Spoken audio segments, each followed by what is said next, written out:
আল্লাহ তাআলা মহব্বত করে তার প্রেমাস্পদ হযরত মুহাম্মদ মুস্তাফা সাল্লাল্লাহু আলাইহি সাল্লাম সেই প্যারা হাবিবকে সৃষ্টি করেছেন। নবীজির রুহানি চরণ মোবারকে ভক্তি চুম্বন রাখি। আহলে বায়াত পাক পাঞ্জাতনের সম্মান গুণগান যেন গাইতে পারি।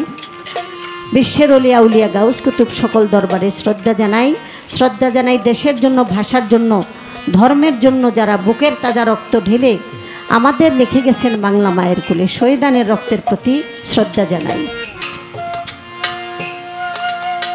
এখানে উপস্থিত হয়েছি আমরা ইংরেজ চাঁদের দরবার শরীফে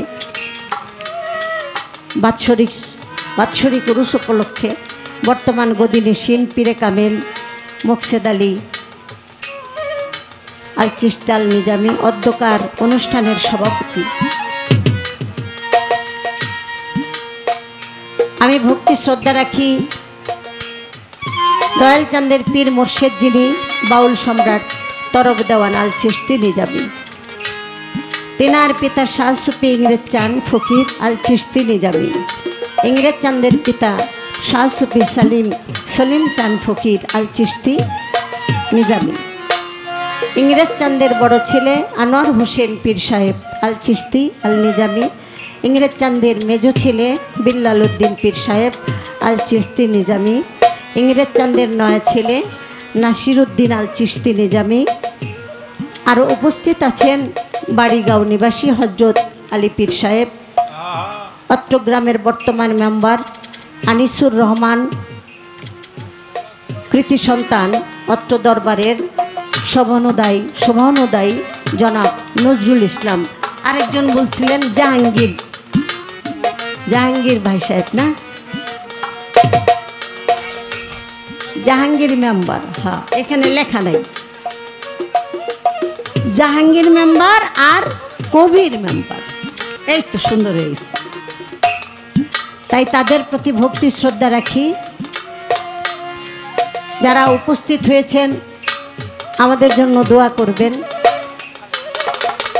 আমার খালেক ভাই অনেক ভালোবাসেন, বিশিষ্ট ব্যবসায়ী, আর আমার অনেক ছেলেরা আসছে। আমি সবার কাছে দোয়া চাই, কারণ মার দোয়ার সার লাগে, সার দোয়া মার লাগে। পোলাপানের কান্দনে অসুস্থরে সুস্থ করে দেয়, মাই মরে গেলে দুধ খাবো। তাই অনেক ছেলেরা উপস্থিত হয়েছে, সবার প্রতি আমার স্নেহ ভালোবাসা রইল। সকলের কাছে দোয়া চাই। আমার মাইকটা একটু বাড়াইয়া দিয়েন বাবা।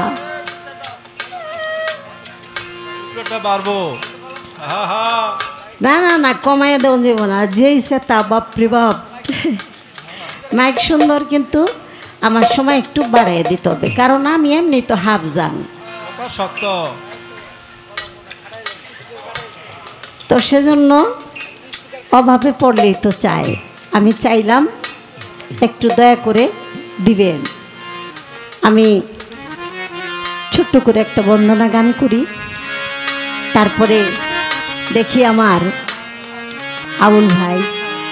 আবুল ভাই আমি খেয়াল করি নাই, এখন খেয়াল করলেও স্মরণে থাকে না। অনেক সময় দেখি আমরা বাউলরা গানের আসরে যাইয়া বহুত জায়গার বাপের নাম কই, অমুক বাপ তমুক বাপ তেমুক বাজান হেমুক বাজান। হ্যাঁ, কিন্তু যে বাবায় জন্ম দিল তার নামটা আমরা কইলাম না, বেশি একটা লই। যেই বাবায় জন্ম না দিলে আমি যাইতেই পারতাম না কোনো জায়গায়। আমার জানার দরকার সেই বাবার নামটা আমরা কই না, বাবাই দোষটা করছি কি? কারণ সন্তানই তো বংশের প্রদীপ নাকি? আমরাই তো বাবার নাম কইলে মানুষ কইব যে ওই বাপের ঘরের বাচ্চা হইছে। এইটা কইলাম একটা আত খার কি দেই, আমার ভাই কয় কি সিজনের প্রথম কিন্তু দৌড়ছি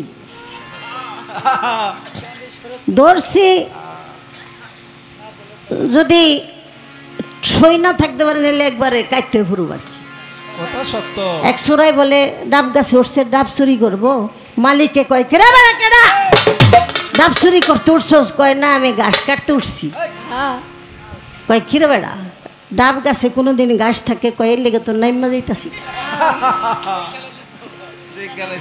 দেখে পালাইছে এর লেগে তো নাইমা যাইতাছি ডাব গাছে ঘাস পাই নাই দেখ ধরবো আবার বিপদে পড়লে কি করুম সেটা তো অবশ্যই আমার ভাই জানে। যাই হোক আনন্দেরই গোবিন্দ।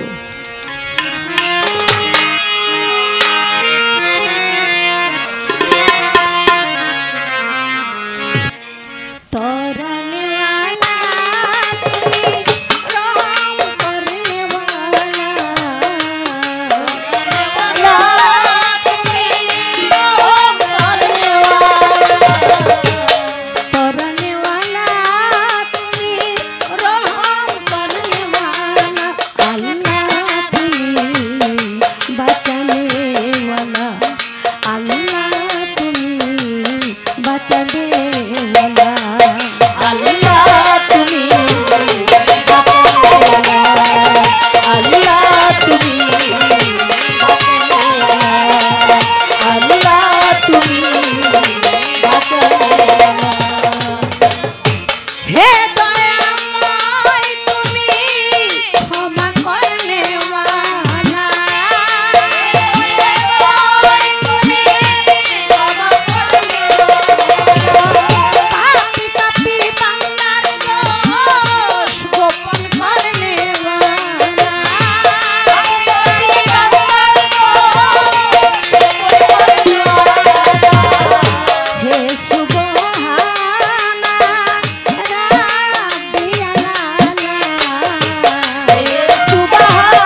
তরিকার চার পীরের আমি ভক্তি জানাই নত শিরে। বাগদাদ রয় বড় পীর খাজা বাবা রয় আজমির, মিরপুর বাবা শাহওয়ালি চাই তোমার চরণ ধুলি। মুর্শিদ আমার মাঝ ভান্ডারি, ভান্ডারি পারের কান্ডারি।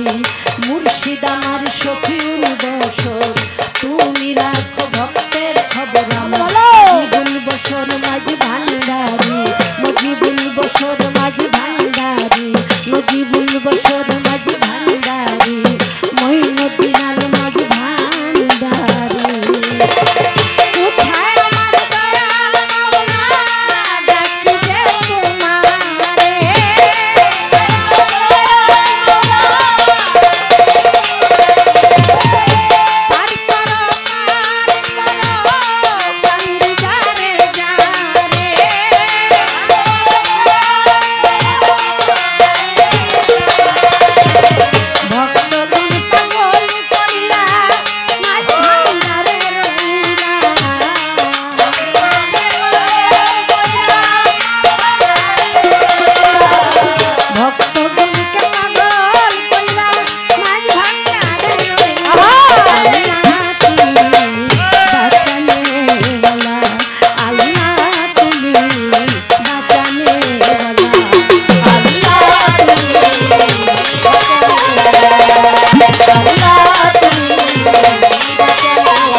সুরেশ্বরী বইরা বড়ি ওই দরবারে ভক্তি করি।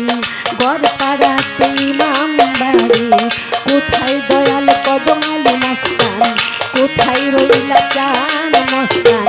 ঝিটকা সরি পাল্লা বস্তান, বাটুলিয়ায় বুঝাই চান বাবা, তুমি ভক্তের কেবলা কাবা। কোথায় দয়াল গর্জি শাহ বাবা, কোথায় আমার রাহান শাহ বাবা।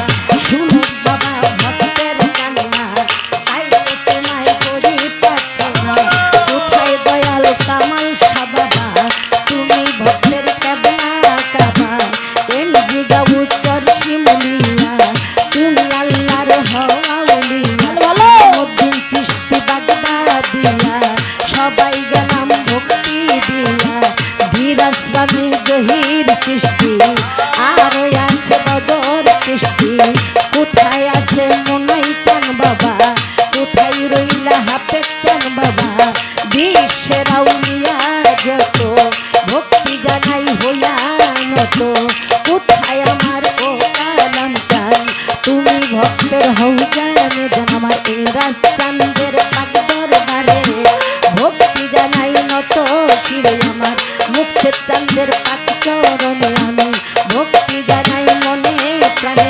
পুরপালি বাবা যেখানে আছে ভক্তি জানাই বাবার কাছে। এই সবাইতে আছেন যারা আমার ভক্তি জানা আপনারা।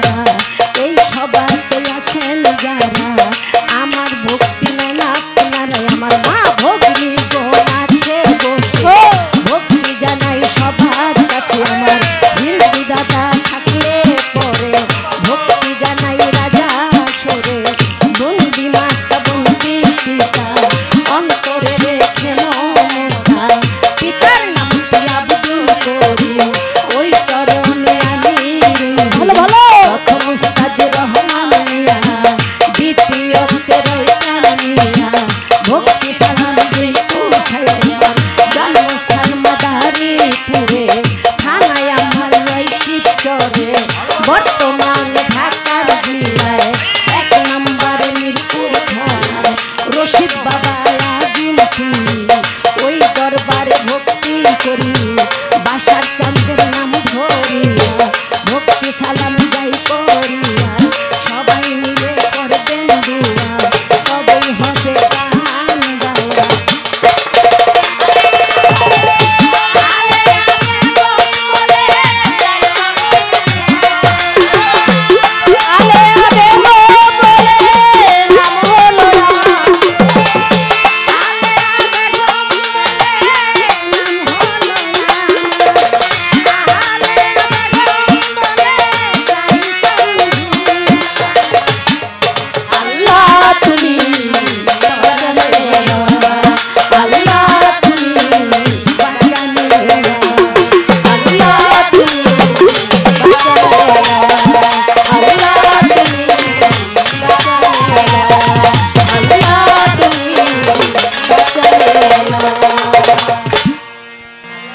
আল্লাহ আমারও মনে নাই, ওরাও ভুলে গেছে।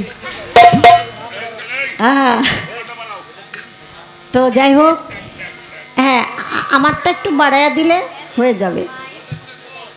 যাই হোক, হ হ হ আমি আপনি কইতাছি তো, এর লেগা আমার দিকে বেশি দয়া হইতাছে না। আর ভাই যে কইছে আর দিলি কে, মানে ডরাইছে, হবাই কইছে আর দিলি কে, পরে নি হাত আবার পকেটে বুড়ত হয়। যাই হোক, কেউ কাটে বাড়ে, কেউ কাটে দাঁড়ে, এই অবস্থায় চলছে দুনিয়াদারিতে। বেশি নরম হইলে মনে করে কত জানি দুর্বল, আর এই দুইটা কিল দিয়া দেখি হাতে শক্তিটা কেমন। তো যাই হোক, আল্লাহ তুমি বাঁচানেওয়ালা। পিতার মস্তক থেকে মাতৃগর্ভে আসার পথে আমার কত ভাই বোন নষ্ট হয়ে গেছে। সবাই তো আর মার কাছে যাইতে পারে নাই। কত ওই যে পুলসিরাতের পুল পার হইতে যায় কাইটা কাইটা দুজকে বেড়ে গেছে। দুজক মানেই তো দুনিয়া নাকি? দুজক মানেই দুনিয়া, জাহান নাম। এটার নাম হলো জাহান নাম। কাইটা কাইটা আবার পড়ে গেছে গা, আবার কত জনের ফেরে পড়ছে মালিকই জানে। তাই আল্লাহ তাআলা আমাকে ঠাই দিয়েছে মায়ের জান্নাতে, যেখানে খাওয়ান লাগে না, কিছুই না। ওই জান্নাতে গেলে বলে হুইয়া থাকুম, মনে মনে যদি কই যে আমি কাবাব খামু, এমনি বলে কাবাব গালের মধ্যে ঢুকে দেবে। কথা সত্য, এটাই তো শুনি আমরা। আঙ্গুরের থোড়া থোড়া বলে এই গালের কাছাইয়া থাকবো, কি আইসা হইয়া যামু আমরা। এটা ভাবলেই জানি কেমন ডর করে, কেমন আইসা হয়ে যামু গা। আঙ্গুর গালের কাছে না দিছে, তাও ছিলুম না, এমনি বলে আয় পড়বো। কি খাওয়ানের খাওয়ান রে বাবা। এখন ওই জান্নাতের লগে মার গর্বের জান্নাতের একটা মিল কিন্তু আছে আছে, কারণ মার গর্বে আমগো হাত দিয়া ধরন লাগে না, খাওয়ান লাগে না, একলা একলাই ঢুকে। ওই জান্নাত থেকে আদম আর হাওয়া যেমন নগ্ন বিবস্ত্র উলঙ্গ আসছে না, জান্নাত থেকে কাপড় খুলে রেখে দিছিল। আবার মার জান্নাত থেকে আমরা কি ওই মতেই আসছি। দুনিয়াকে কোন সাধক আবার হাসরের সাথে মিল করে। আল্লাহ বলেছে হাসরের ময়দানে তোমাদের পায়ে কোনো জুতাও থাকবে না, শরীরে কোনো কাপড়ও থাকবে না, নগ্ন পা বিবস্ত্র অবস্থায় সেদিন দাঁড়াবা। কি কর্ম করেছ সব হিসাব করে তোমার কর্ম অনুসারে বিচার করো। তাহলে ওই হিসাবই তো দেখতেছি, এটাও তো সেই হাসরের মাঠের মতোই লাগতেছে। বস্ত্রবিহীন দুনিয়ার মধ্যে চলে আসছি, এবার যার যেই শ্রেণী ওই শ্রেণীতেই চলে গেছে। সেজন্য আল্লাহ বলেছে, ওই যে আমার ভাই বলেছে, সেজেছ যেই শ্বাস করিও সেই কাজ, নইলে পাবে লাজ বিচারের বেলায়। তো সেজন্য আমার এই গানটা সদাই আমাদের ক্ষমা চাওয়া ছাড়া আল্লাহর কাছে আর কোনো কিছুই নাই। ঘুম থেকে উঠে প্রথমে ডিউটিটা হলো পাটা মাটিতে ফেলার আগেই মা মাটি, একমাত্র সেই মাটি কিন্তু বলেছিল মালিক আমার কোনো গুণ নাই, আমার গুণ বলতে কিছু নাই, আমি তোমার সৃষ্টির সকল কিছু সকল আবর্জনা আমার বুকের মধ্যে আমি ধারণ করি। বাতাসে বলছিল আমার পাওয়ার খুব, এক মোড়াদা যদি ছুটি কই যে কি করি এটা আমি ছাড়া আর কেউই কইতে পারে। আগুন বলছিল যদি লাগি তাহলে একদম ছাই ছাই। পানি বলছিল দুনিয়া আমি তলাইয়া দিতে পারি মুহূর্তে। মাটি বলেছিল মালিক আমার কোনো গুণ নাই। তাই আমার আল্লাহ বলেছে যে নাকি তার গুণই পায় না, সেই নির্গুণা দিয়েই তো আমি আমার আদমকে বানাবো। আহা, এই যে বলেছে আদবে ইনসান, আদবের নামে ইনসান আর বেদবের নামই হইল শয়তান। তাই সেই মাটি দিয়ে আমাদেরকে সৃষ্টি করা হয়েছে, তৈরি করা হয়েছে। সেই জন্য যখনই ঘর থেকে বের হব, মাখাকি মাখাকি মাখাকি, হে পাক পরওয়ারদিগার, আমাকে তুমি মাটির মতো এই আদবি স্বভাব দান করো, ধৈর্য স্বভাব দান করো, আমি যেন সবার সাথে হাসি মুখে কথা বলতে পারি। কেউ আমার একটা গালি দিলেও যেন আমি ওখান থেকে বলি, আল্লাহ কোনো কর্মে না কোনো কর্মে হয়তো আমার ছিল, সেজন্য দিল, আমার হয়তো একটা বিপদ কেটে গেল, গালি না দিয়ে একটা চটকানাও তো দিতে পারত। কি আমাদের স্বভাবটা তো এইভাবেই থাকতে হবে। এই জন্য তো আল্লাহ আমাদেরকে মাটি দিয়ে তৈরি করছে, আমরা যেন সেই স্বভাবে থাকতে পারি, সবাই মিলে বুকের সাথে বুক মিলাইয়া গেলে, এটুকুই আল্লাহ চাই। সত্য। তাই আমি এই গানটা এখানে লিখেছি, আমি গাওয়ার চেষ্টা করেছি। আমাদের আজকের পালা হয়ে গেছে শরীয়ত আর মারফত। আমার এই পীর সাহেব, আমরা যেই দুঃসময়ে দুর্দিনে আসি, ওই যে পাড়া পোতায় ঘষাঘষি মরিচের দফা শেষ, আমরা কিন্তু এখন এই মরিচের মতো আছি আর কি। অনেক ঝামেলা, কারে খুশি করি আর কারে বেজার করি।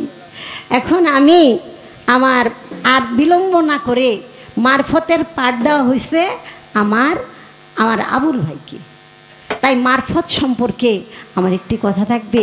পবিত্র কোরআনে আল্লাহ তাআলা বলছেন নূহ নবী হইল শরীয়তের নবী, নাকি? কোরআনে বলছে আল্লাহ নূহ নবী হলো শরীয়তের নবী। অর্থাৎ দুনিয়াদারি প্রলয় যখন করে দিবে আল্লাহ তাআলা, তখন আল্লাহ তাআলা বললেন এই নূহ নবীর কিস্তিতে যারা আরোহণ করবে তারাই কেবল পরিত্রাণ পাবে, আর যারা নাকি আরোহণ করবে না তারা হালাক অর্থাৎ ধ্বংস হয়ে যাবে।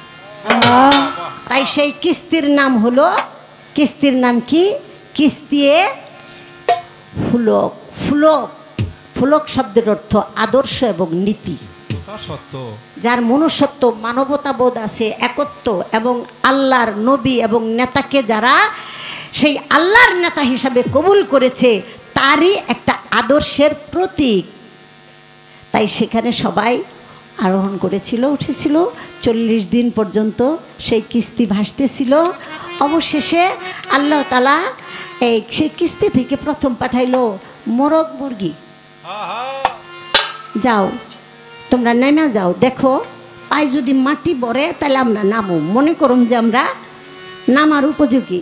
মোরগ মুরগি গিয়া মাটির ভিতরে পোকমাকড় পাইয়া আর ফিরা আহে না, কুকুর কুকুর করতেছে আর পোক খাইতেছে, আইতাছে না। যাই হোক, এটা একটা কিতাবের মধ্যে আছে। এই জন্য ওরা আগে উঠতে পারতো আকাশে, কিন্তু সেদিন থেকে ওরা একটু ডিমোশনে পড়ে গেল, কারণ মালিকের কথা রাহে নাই। এর লেগে বেশি দূরে উঠতে পারে না। বড় জোর আম গাছে উঠতে আবার কুকুর কুকুর করে, খাডাসের ডরে আর হিয়ালের ডরে। পরে আল্লাহ তাআলা পাঠাইলো কবুতর। কবুতরে যাইয়া চলে আসলো যে হ্যাঁ নবী এখন নামা যাবে। এই কবুতরের নাম হইল শান্তির প্রতীক। কি বাবা? কবুতরের নাম রাখা হয়েছে শান্তির প্রতীক, পায়রা। সেখান থেকে দোয়া আশীর্বাদ। আমরা জালালি কবুতর দেখি না, কত সুন্দর, নবী রাসূলেরও প্রিয়। তারা নামলো, নাইমা কিস্তির কাঠ দিয়া একটা মসজিদ বানাইলো। বানাইয়া আল্লাহ যে আমাদেরকে মুক্তি দিছে, দয়া করছে, সেজন্য সেখানে 2 রাকাত শুকরিয়া নামাজ আদায় করলো। নামাজ মানে আল্লাহকে স্মরণ করলো মাথা অবনত করে। দয়াল তুমি আমাদেরকে রক্ষা করেছো, দয়াল তুমি দয়াল। তা আমি আমার এই মারফতলারে জিগাইতে চাই,